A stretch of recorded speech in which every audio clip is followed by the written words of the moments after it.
City post में आपके साथ में मैं हूं नामिका।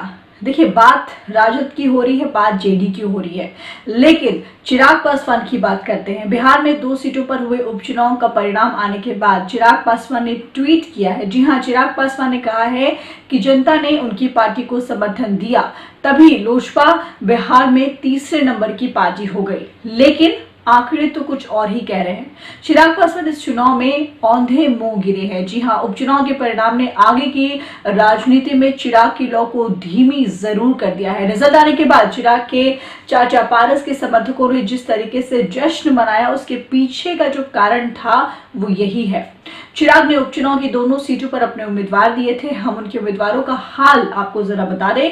कुशेश्वर स्थान सीट की बात करें तो यहाँ पर चिराग की पार्टी लोजपा रामविलास की उम्मीदवार अंजू देवी को 5,623 वोट आए और इस उपचुनाव में लोजपा के उम्मीदवार अंजू देवी को सिर्फ और सिर्फ 4.25% ही वोट हासिल हुए।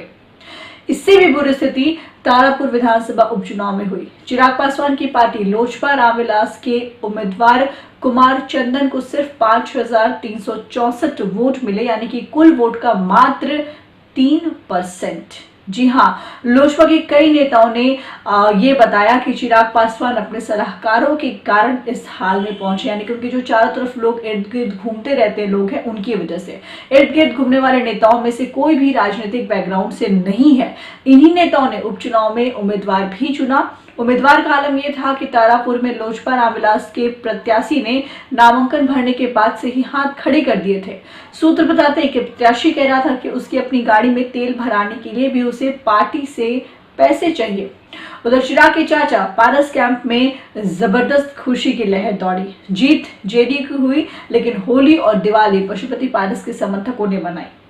पारस समर्थक जेडीयू की जीत से कम चिराग की पार्टी के प्रदर्शन से ज्यादा खुश थे। उपचुनाव के परिणाम ने पारस को भी संजीवनी दे दी। जी हां, वो दावा कर सकेंगे कि रामविलास पासवान का जो आधार है वो उनके साथ ही है। तो अब देखिए, चिराग पासवान कहीं ना कहीं उनको अब अपनी स्ट्रैटेजी बदलनी काफी ज्यादा जरूरी दिख रही है।